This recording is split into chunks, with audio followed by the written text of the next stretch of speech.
The content discussed on this program is often medical in nature and is used for informational purposes only. No content discussed should be taken as medical advice. Please consult your healthcare professional for any medical questions.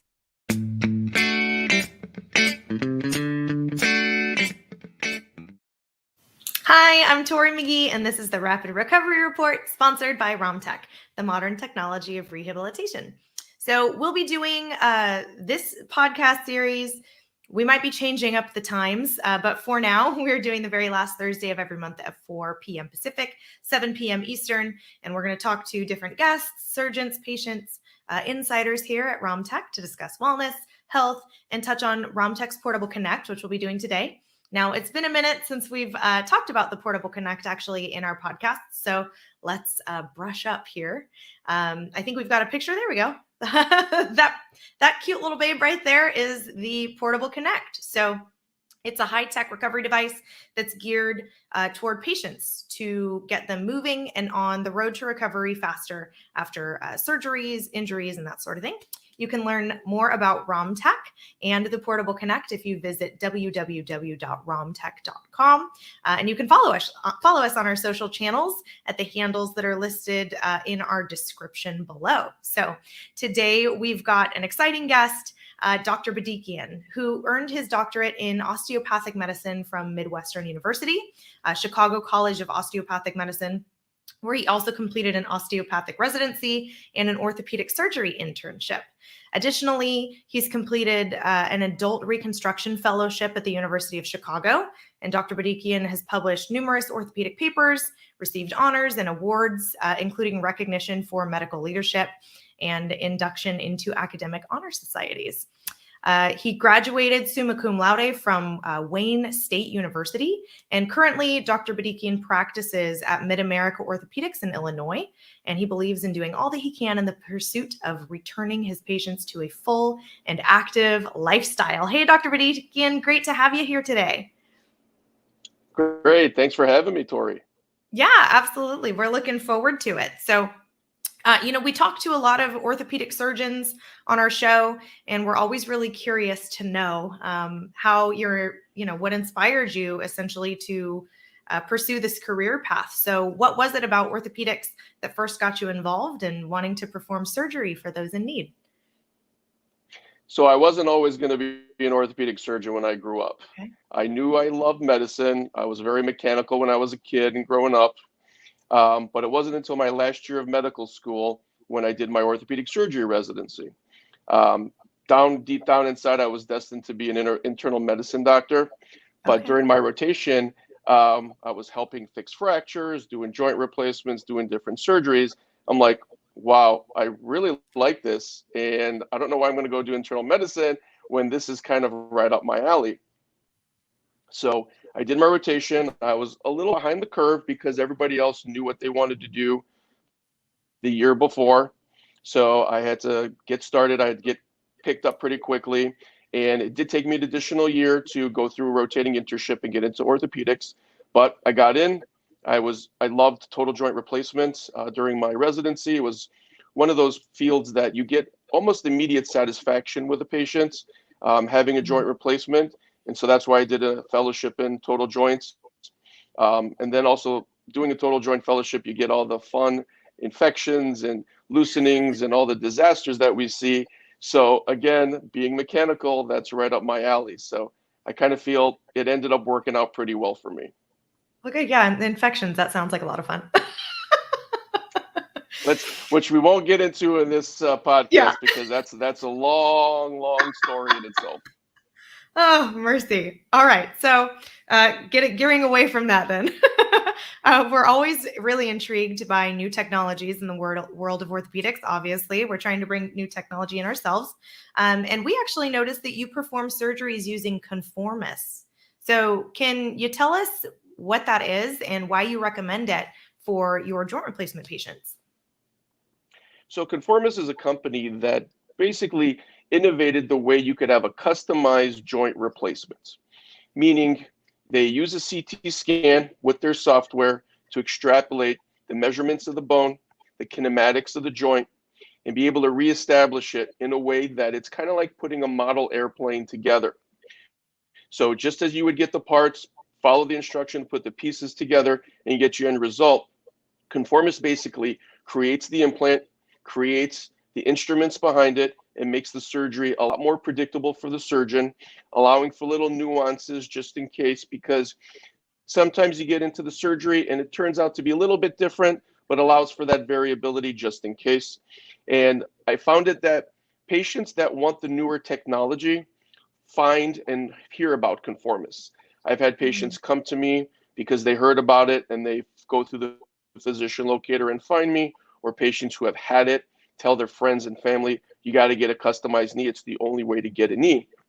Because the other option is you get an off-the-shelf implant, meaning the companies have done their research, done a bunch of CAT scans, created the implants, had their different sizes. And sometimes you get into surgery and, we're not all made the same way. So sometimes you can be in between. Well, with Conformis, it's as accurate as it can be, and it's using the newer technology because it's guided by a CT scan. So that's what drew me to Conformis. It's basically form and function, and it fits perfectly. Okay. So, I mean, you kind of touched on this in the difference, but why don't we talk a little bit about like what a traditional joint replacement, like an off the shelf, I guess, would look like, and then how they're wholly different, I suppose. Like I mean, the process, does it take longer for a Conformis to kind of get ready versus just an off the shelf? Yeah, no. So basically, an off the shelf would be if I was a patient and within a few weeks I could be ready, and the implant is already provided for me. So the manufacturer has the representative who brings the implants of all shapes and sizes. And in surgery, we're sizing it. We're basically looking, and I'm going to bring an example in here. So basically, here's the knee. This is already cut. And in surgery, we would go and measure the size of the knee, and that would correspond to the implant that the manufacturer would have. So it'd be a size 4, a size 6, whatever. With Conformis, basically all we do is we make the cuts, okay, just the way the guides would do it, and then the implant would fit right on the front. And if you see, it fits perfectly side to side.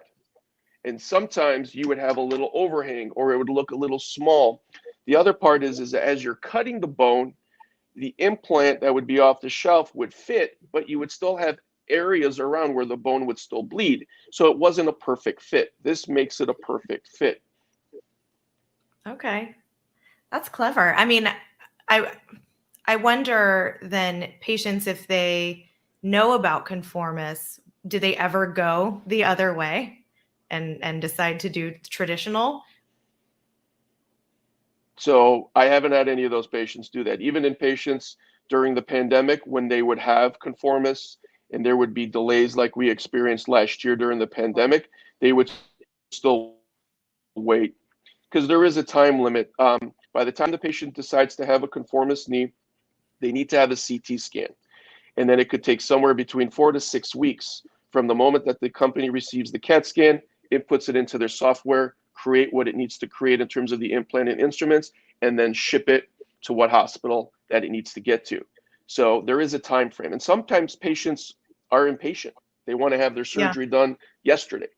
I mean, that's so common. I'm sure a lot of surgeons say, oh yeah, patients come in all the time and they want to have the surgery yesterday. I had a patient today. I want to have the surgery today. What are you doing later today? I said, yeah, that's a little too quick for me. Yeah, fair enough. I mean, we are in the age of right this second, sometimes Amazon even delivers same day. So I guess they assume that you can do a same day surgery. I still don't know how the Amazon does it. I still don't know. I mean, it's crazy. My wife bought something and the next day we got it delivered. I'm like, how does that happen? Because you can't get that in healthcare. I know, it blows my mind. It blows my mind all the time. So I'm sure, I guess in either situation, joint replacement is going to be scary and stressful for a lot of people. I mean, it's a major surgery. So how is it that you approach your patients and help them understand the benefits of joint replacement? Yeah, I think the most important thing with patients who are deciding about joint replacement surgery is knowledge and information. They want to feel comfortable, and that's the most important thing. I have a number of patients that probably have seen me, gone to another doctor and realized, you know what, I like the other person better, or I like you better. And I've seen it myself. I've had patients who go to my competitors. They don't have a nice experience. Like, for example, today, patient came in to see me because she was getting injections by another surgeon in their office, and they just didn't feel comfortable, and they wanted a new physician. They want to connect. If they can establish a connection, then that's the person they want to be with. They want taking care of them, their loved ones, all their family members, whomever it may be. So I try to empower them by giving them all the information, even if it sounds scary, like the word infection. They have to know, everybody needs to know the good, the bad, and possibly the ugly. Now, fortunately, today, we don't see the bad and the ugly as often as maybe 20, 30 years ago, because newer technologies, newer research have given us the ability to do surgery better, less risks of infection and blood clot and things along those natures. As we're talking about technology, that's where healthcare and orthopedics is headed. In a separate conversation, you could be talking about robotics. Nowadays, we're seeing all this research on robotics. So I want to give everything. I'm blunt and upfront with my patients. They know everything that they don't. They're more than welcome to call me and talk about it over the phone. I like that. See, I'm going to come to you then if I ever need a knee replacement surgery. Now, when Sounds we good. did a little bit, You heard it here first. Perfect. So when we did a little bit of research about you, we discovered that you have quite a passion for supporting advanced technology, obviously, and making orthopedic sciences more accessible for all, notably since COVID propelled many people into the world of telehealth and connecting more through social media and other HIPAA-compliant platforms. So how do you think orthopedics is taking advantage of this technology? Well, I think with the telehealth, I think it was a little scary in the beginning because I really never exposed to telehealth before. And I think now, I read opinion papers, articles talking about how now we can deliver care over the iPad, laptop, telephone, in any way, shape, or form, virtually, so we can connect with our patients. I have a friend, he's in Georgia, and basically if patients can't come to him, he has a whole day set up where he just does telehealth appointments, talking to them in every way, shape, or form, whatever they need, models, x-rays, whatever. And I think that's been the biggest change for orthopedic surgeons. We're surgeons. We want to get our hands dirty every time. This allows us to expand our coverage and connect with patients so well, even if there's a problem. I like it now where if a patient calls and says, oh, there's a problem with my dressing or my leg is swollen, we don't need them to get up and come to the office anymore. We can connect. We can connect in any way, shape, or form. And with RomTech, it's even great because if there's a problem with the patient and they report their pain level high, I get a notification. I click on it. I can reach out to that patient. I could say, hey, Mrs. Smith, what's going on? What happened? And talk her down off the ledge, talk her through what's going on, and be able to say, hey, we're okay. We're going to get through this. And it gives them more reassurance that they're not in this alone. Even though they may have a loved one, they know their surgeon is readily available and on their side and is going to do whatever they need to be able to get to the end. Yeah, it must be a huge change to be able to connect with patients in that way, like immediately via telehealth. And it probably is a great peace of mind for them to just hear from somebody right away and kind of be able to get it fixed without having to schlep out, especially if they're hurting, to the office to kind of get, care.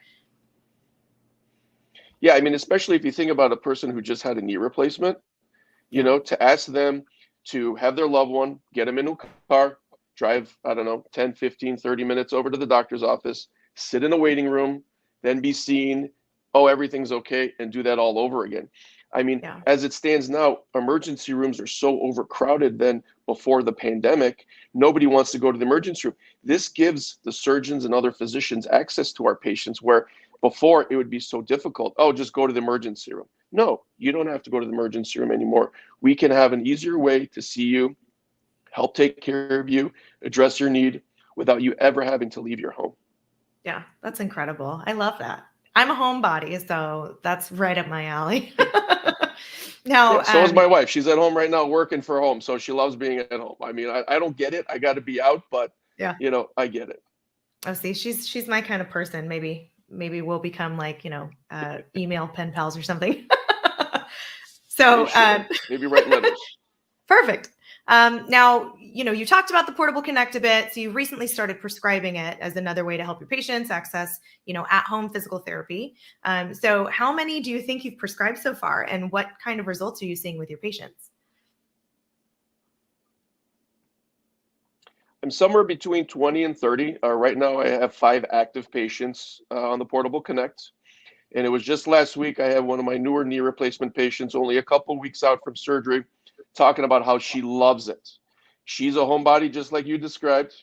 She doesn't like to go. She didn't want to go to outpatient therapy. She's been on her Portable Connect multiple times a day, loves it. I mean, her eyes lit up when she was like, "Oh, Dr. Bedikian, I love this. Why didn't you have this when you did my other knee replacement?" I said, "Well, it wasn't available. Now it is." So they're ecstatic. They love it. They love the technology. They love everything. And that's the other thing. A lot of patients that are somewhat mechanical in their mind get it. They understand. Yeah. They don't look at it as a fear thing.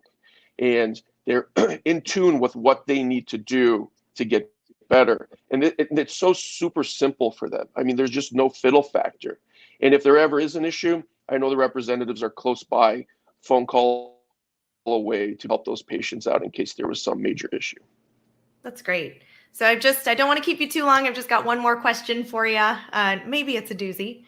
So with so many different advancements in new joint construction, robotic surgeries, and now physical therapy and recovery methods, what are your thoughts on the future of orthopedics over the next 5 years? So it's funny because as like your other question, I think the future is bright for orthopedics because we are trending towards where we're going to get robotics into almost every aspect. Nowadays, we have surgeons who are planning difficult traumatic injuries, spinal deformities, using CAT scans and artificial intelligence intraoperatively to make sure it gets done right. I'm not saying it wasn't done right before, but the accuracy is going to be through the roof. And that's where healthcare in orthopedics is just driving into that next level. And I see my colleagues, I see people on LinkedIn showing about what they're doing with artificial intelligence. I mean, right now for total joints, we're at the robotic stage. But at some point, they're trying to figure out how to monitor joint replacements with artificial intelligence so they can get that proper data. So it's heading into that direction. I mean, just like I'm on an iPhone 13, at some point, I'm going to be doing total joint replacements with artificial intelligence in the room saying, "Oh, Dr. Bedikian, I think if you do this, it might turn out a little bit better." But it's cohesiveness. We're learning. I mean, that's the whole thing about medicine. We're always learning. We're always learning to make things better. And we know where we've been and where we're going. The future is just so bright, I can't wait. I love that. I love that. Well, thank you so much for taking the time and chatting with us. Ladies and gents, you can find Dr. Bedikian at MidAmerica Orthopaedics in Illinois. You can look up all of the information there at midamericaortho.com. You can follow our social medias. You can find Dr. Bedikian on our website. Be sure to check out our website, romtech.com, and give us a subscribe here wherever you happen to be watching it so that you can stay up to date on all of our newest podcasts. Thank you again, Dr. Bedikian, for taking the time and hanging out with us. And we'll see everybody here on another episode on Thursday at 4 o'clock at the end of the month. Thanks, Tori. Thanks for having me.